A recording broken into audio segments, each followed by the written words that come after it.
Бұл сабақта регламенттік есептемелерді, яғни регламенттік отчеттарды қалай жасайтынын үйренетін боламыз.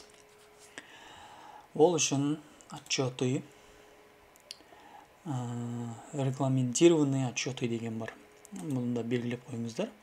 Бұл да өте көп қолданылатын операциялардың түріне жатады. Регламентированный отчеты. Бұл қандай кезде қолданылады жалпы? Егер сіздер антимонопольный комитеттің субъектісі болсаңыздар, оларға әр 90 сайын, әр квартал сайын финансовый отчет, бухгалтерский баланс, отчет о движении денег, отчет о совокупном доходе деген есептерді беріп отыруларыңыз керек. Одан бөлек статистикалық отчеттарды тапсырған кезде де финансовый отчеттарды шығарып алып, оны соның негізінде, сол құжаттың, сол отчеттың негізінде отчет тапсырған жеңілдірек болады. Оны қалай жасаймыз? Ең астына түсеміз. Бұл жерде жазылып тұрады. Финансовая отчетность субъектов крупного бизнеса, финансовая отчетность субъектов малого бизнеса, финансовая отчетность субъектов малого и среднего бизнеса деген бар. Сіздер сәйкесінше өздеріңіздің кәсіпорындарыңыздың деңгейіне сәйкес финансовый отчетты шығаратын боласыздар. Менің жағдайымда бұл финансовая отчетность субъектов малого и среднего бизнеса. Бұл бізде бухгалтерский баланс. Мінекей осы 4 отчет. Бухгалтерский балансты басамыз. Бұл әр 90 сайын жасалынады. Мысалы біз 7-ші, 8-ші, 9-ші айларға есеп жүргіздік, реализация жасадық. Сондықтан біз 3-ші кварталға есептейік. Открыть. Ашылғаннан кейін заполнить. Да. Міне мұнда біздің деректеріміз енгізіледі. Осыны печатьқа басып жіберіп, регистрға тігіп қойсақ болады. Закрыть. Да. Келесі бізде бұны да 3-ші 90-ға алайық. Открыть. Заполнить. Да. Отчет движения денежных средств. Бұл жерде де деректер толтырылды. Заполнить. Осылайша толтырасыздар. Печатьқа жіберіп, бұны да тігіп қоясыздар. Да. Келесі отчет. Отчет о совокупном доходе. Отчет об изменениях в собственном капитале. Бұларда дәл жаңағы отчеттар секілді ашылады. 90 мерзімін аралықты таңдайсыздар. Одан кейін бары заполнитті басып шығарасыздар.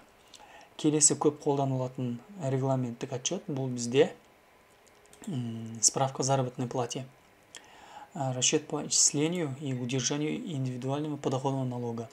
Бұл көп жағдайда зейнетақы еңбек өтілін аяқтап, зейнетақы шығып жатқан кезде осы отчетты шығарып, осында деректерді печать қойып, бас бухгалтер және директор қолын қойып, жаңағыдай зейнетке шығып жатқан адамға беріледі. Справка о заработной плате бұл көп жағдайда, мысалы жұмысшыларымыз қандай да бір мекемеге құжат тапсырып, немесе несие алғалы жатқан кезде, оның айлығы жөнінде ақпарат сұрайды. Сол кезде біз осы құжатты шығарып беруге міндеттіміз. Справка о заработной плате басамыз. Ежегодно. Біз енді 2021 жылы ешқандай ақпарат болған жоқ. Біз шілде айынан ғана бастап деректер енгіздік 2022 жылдың. 2022 жыл таңдаймыз. Открыть. Және де бұл әрбір жұмысшының жеке атына жасалынады. Мысалы, Асқаров Асхат Асланұлына жасайық.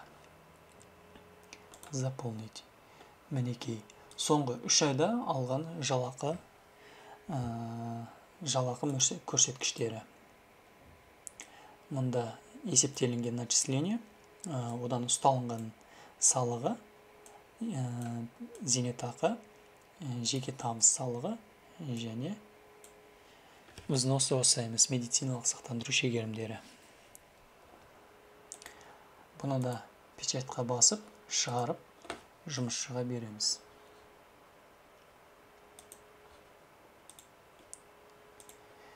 регламенттік отчеттардың келесі пайдалы жағы бұл бізде салық есеп нысандарын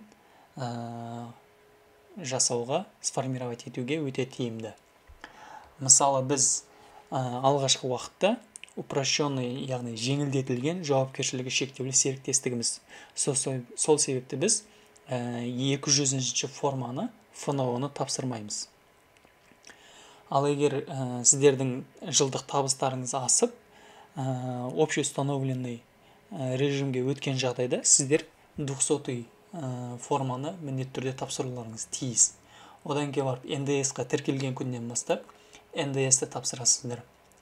Осы жерден 200, 300 және 910 есеп нысандарын, салық есеп нысандарын сформировать етуге болады. Мысал ретінде 910 упрощенный декларацияны көрсетейін. Форма, сауда полугодия. Бұл жарты жылдыққа тапсырылады. Біз 2022 жылдың алғашқы жарты жылдығында ешқандай айналым болған жоқ. Біз екінші жарты жылдығын аламыз. Открыть. Және заполнить басамыз. Мінекей біздің деректеріміз енгізілді. Мұнда жазылмай қалыпты доход. Бұна қолмен енгізсек болады. Қағазды шығарып алып.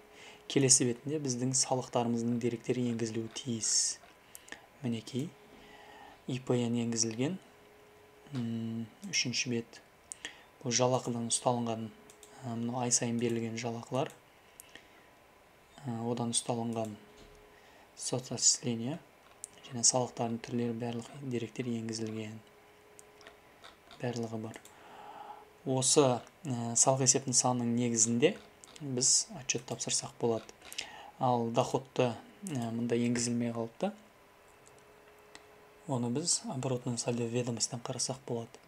Отчеты, оборотный сальдо ведомости. 0107 3112 2022 аралығын алайық. Сформировать. Біздің доход от реализации 3 миллион 600 теңге. 3 миллион 600 мың теңге доход от реализации. Сәйкесінше біз мұна бір жерде сол деректі енгіземіз. 3 миллион 600 мың теңге. Ескере кетейік, 2023 жылдың соңына дейін президентіміздің бұйрығына сәйкес орта және кіші кәсіпорындар, субъекты малого и среднего бизнеса бұл 3% салықтан босатылған. Сол себепті салық 3% болып есептелінгенменен біз после корректировки мұна бір жерде бағаларын өзгертіп жүрсек болады. 0. Бұл жерден өзгермей жатыр. Бұны сонаға салған кезде, жүктеген кезде бұны өзгертсек болады. Осылайша 910 салық есеп нысанын толтыра аламыз. Және де есте сақтаңыздар, егер сіздер отчетты ең алғашқы рет тапсырып жатсаңыздар, бұл міндетті түрде первоначальный болады. Одан кейінгі кезекте екінші рет, үшінші рет реттік санымен тапсырған кезде оның барлығы очередная болады. Келесі салық есеп нысаны бұл 200-й, 200-ші форма. Ашамыз. Бұл бізде 3-ші 90. Открыть. Заполнить. Деректер толтырамыз. Деректер толтырылды. Бүкіл ақпараттар, бүкіл деректер бәрі енгізілді. Екінші бет, үшінші бет. Бұл алғашқы первоначальный болады. Бұл алғашқы рет тапсырылып жатқаннан кейін первоначальный болады.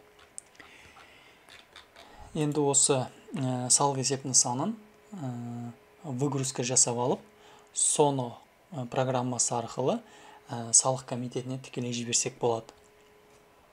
Ол үшін жоғарғы жақта выгрузить в XML осы форматта жүктеп аламыз.